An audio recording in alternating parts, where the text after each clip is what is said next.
আল্লাহর সাক্ষাৎ পেতে গুরু বা পীর কেন আমাদের জীবনের দরকার? এই জায়গায় আমরা বড় বেবুক।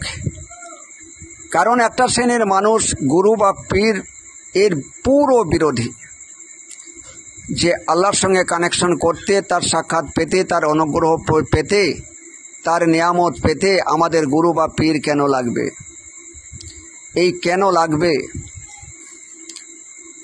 এর জন্য আল্লাহ নিজেও বলেছে একটা পথ প্রদর্শকের প্রয়োজন। 18 নম্বর সূরার 17 নম্বর আয়াতের শেষ দিকটা আপনারা দেখে নেবেন, যেখানে মুর্শিদার কথা বলা হয়েছে, যে আল্লাহ স্পষ্টভাবে ওখানে জানিয়ে দিয়েছে, আমি যাকে পথভ্রষ্ট করেছি তার জন্য কোনো পথ প্রদর্শক অর্থাৎ গুরু বা মুর্শিদ আমি রাখিনি। এই পথ প্রদর্শক অর্থাৎ যিনি ওই পথ জানেন, আল্লাহর কোন পথে গেলে আল্লাহর সঙ্গে সাক্ষাৎ হতে পারে। আল্লাহর সঙ্গে সাক্ষাৎ হওয়াটা কি মিথ্যা কথা বলছি আমি?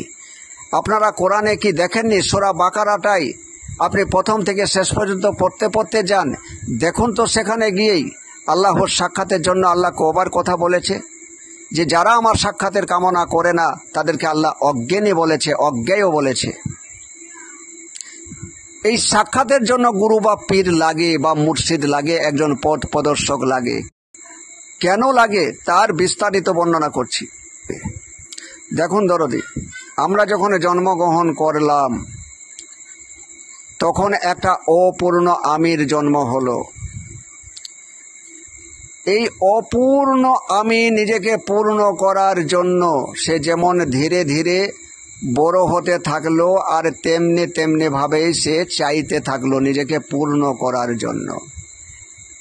নিজেকে পূর্ণ করার জন্য যখন তার 3 মাস 4 মাস বয়স হচ্ছে, তখনই তার হাতে কিছু একটা দিতে হয়, খেলনা দিতে হয়, কোনো কিছু একটা নাড়তে দিতে হয় তার সামনে।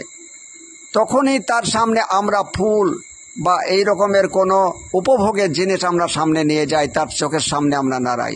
এটা সে ধরতে চায়, এটা সে পেতে চায়। এইখান থেকেই শুরু। যেমন যেমন বড় হচ্ছে তেমন একটা শিশুকেও যদি আমরা লক্ষ্য করি, ওই ছোটবেলা থেকেই এটা পেতে চাইছে, ওটা পেতে চাইছে, এইটাই খানিকক্ষণ খেলা করে সেটা ফেলে দিচ্ছে, আবার নতুন কিছু পেতে চাইছে, সেইটাই খানিকক্ষণ খেলা করে ফেলে দিচ্ছে, আবার নতুন কিছু পেতে চাইছে। এই যে প্রত্যেকটা মুহূর্তে শুধু চাইছে চাইছে চাইছে। পেট ভরে আছে, মায়ের দুধ খেয়েছে, পেট ভরে আছে, যখন ঘুমিয়ে আছে তখন আছে, কিন্তু এই পেট পুরা অবস্থাতেও সে কিছু চাইছে, সে কিছু চাইছে। এই যে চাওয়ার নেশা যত সে বাড়তে থাকলো, বড় হতে থাকলো, তত তার চাওয়ার নেশা বেড়ে গেল। এই যে বাচ্চাবেলা থেকে নেশাগ্রস্ত হয়ে পড়লো। এবার এই নেশাগ্রস্ত কোথায়?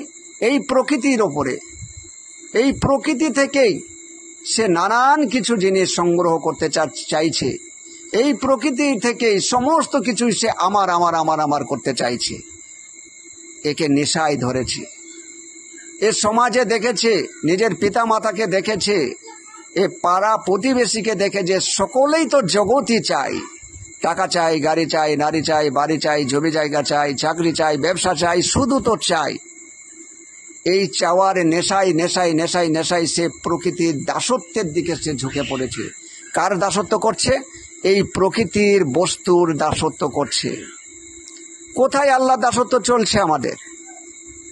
আমরা তো প্রকৃতির দাসত্ব হয়ে পড়েছি, আমরা তো বেহুশ হয়েছি। আমরা অজ্ঞানতার কারণে আমরা একরকম ঘুমিয়ে আছি, এটাও বলা যেতে পারে। এ নেশা আমাদের কাটবে কিভাবে? এ নেশা তো কাটানোর আমাদের দ্বারাতে সম্ভব নয়। কারণ আমি যখন প্রকৃতির নেশায় মেতে উঠেছি, আমি প্রকৃতিরই কণা হয়ে, প্রকৃতিরই অংশ হয়ে প্রকৃতির ওপরেই ঝাঁপিয়ে পড়েছি, তার ক্ষতিগ্রস্ত করছি। এই নেশায়, এই যে প্রকৃতির ওপরে এত আমাদের চাওয়া, এই চাওয়া কি কখনো আমাদের পূর্ণতা এনে দিয়েছে?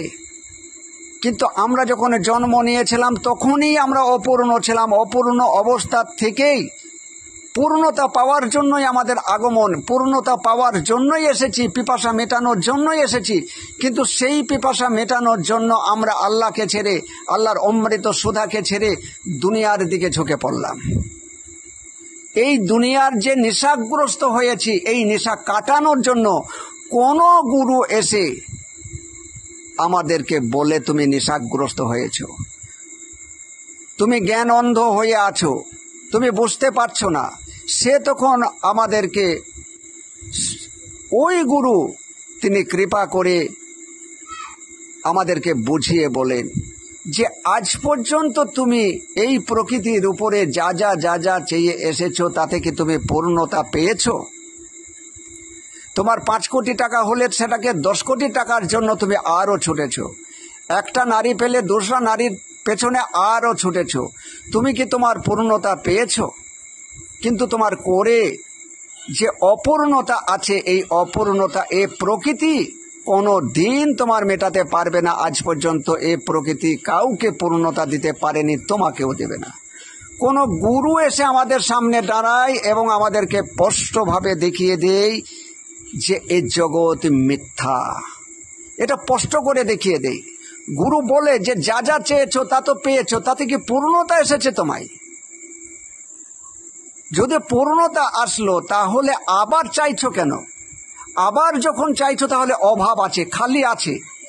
এ চাওয়ার যখন শেষ নাই, তাহলে এই প্রকৃতির টাকা পয়সা ধন সম্পত্তি নারী বাড়ি গাড়ি দিয়ে তোমার জীবনের পূর্ণতা আসবে না।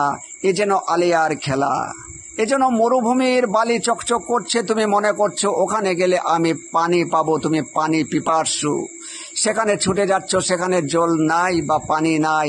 আবারও সামনে তুমি দেখছো চকচক করছে, সেখানে আবারও ছুটে যাচ্ছ, সেখানেও জল নাই পানি নাই। তোমার পিপাসা চরম থেকে চরমতম জায়গায় যাচ্ছে। দেখো দরদি, এই জগতে যে যত পেয়েছে আরো চাই আরো চাই আরো চাই, এদের কি পিপাসা অতিরিক্ততে বেড়ে যাচ্ছে না? আরো পিপাসিত হয়ে যাচ্ছে না? কোন গুরু তোমার সম্মুখে এসে কৃপা করে এসে বলে তুমি যার কাছে যা চাইছো তা তার কাছে নাই। তাহলে গুরুদেব উপায়?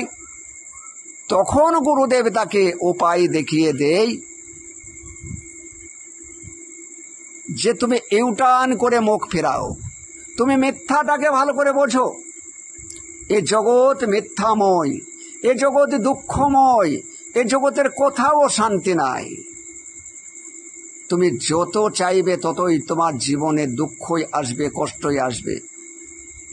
এটা গুরু যখন তাকে বুঝিয়ে দেয়, তার চোখে যখন মিথ্যা ধরা পড়ে যায়, তার চোখে যখন ধরা পড়ে যে গুরুদেব যা বলছে তা তো সত্যই, এত খেলাম, এত চাইলাম, এত উপভোগ করলাম, পিপাসা তো মিটল না, কেন একটা নারী থেকে 2টো নারী চাই, কেন 500 টাকা থেকে 1000 টাকা চাই, কেন একটা ঘর থেকে 2টো ঘর চাই, কেন একটা গাড়ি থেকে 2টো গাড়ি চাই? পিপাসা তো বেড়েই চলেছে, বেড়েই চলেছে। কোনো ভক্ত যখন বোঝে তখন তার এই প্রকৃতির প্রতি চাওয়া যখন বন্ধ হয়, তখন ধরে নিতে হয় তার মধ্যে এবার পিপাসা মেটানোর পানি বা জল তার মধ্যে পড়তে লেগেছে। এবার সে জল বা পানি এবার পান করতে শিখেছে। এই জায়গা থেকে, এই প্রকৃতি থেকে সে বিমূঢ় হয়ে মুখ ফিরিয়ে নেই। এই জায়গাটাকে বলা হয়েছে বৈরাগ্য। বৈরাগ্য মানে সংসার ছেড়ে চলে যাওয়া নয়। বৈরাগ্য মানে এই প্রকৃতির উপরে, এই দুনিয়াদারির উপরে তার একটা অনীহা, যে খুব হয়েছে মা, আর নয়, আর চাই না। তাহলে এবার যে ধারে মুখ ঘুরলো, মিথ্যা থেকে যখন মুখ ঘুরিয়ে নেওয়া হয়েছে, যে মুখ যে ধারে ঘুরেছে এ ধারে সত্য দাঁড়িয়ে আছে, এ ধারে আমার আল্লাহর রাস্তা দাঁড়িয়ে আছে, আল্লাহর অমৃত সুধা দাঁড়িয়ে আছে। মিথ্যা থেকে যখন মুখ ঘুরেছে তখন সে মুখ সত্যের দিকে ধাবিত হয়েছে। অন্ধকার থেকে যখন মুখ ঘুরেছে সে মুখ আলোর দিকে ধাবিত হয়েছে। এখন যেমন যেমন ভাবে সে অগ্রসর হবে তেমন তেমন তার জীবনে শান্তি প্রতিষ্ঠিত হবে, তার যে অপূর্ণতা তা পূর্ণ হবে, তার পিপাসিত মন এখন তৃপ্ততায় ভরে উঠবে। এই রকমের বৈরাগ্যময় ব্যক্তিদের জীবনেই ক্ষণে ক্ষণে কখনো কখনো ধ্যান ঘটবে এবং সেই ধ্যানের মধ্যেই পরম প্রভুর, পরম আল্লাহর সাক্ষাৎ সম্ভব হয়। যেটা হচ্ছে যে কোনো অলির কাছে যে এলহাম বা ইলহাম আসে, ইলমে লাদুনি যে জ্ঞান, এই জ্ঞানে তার ভিতরে সঞ্চার হতে থাকে। এই কারণে গুরু একান্ত জীবনে প্রয়োজন,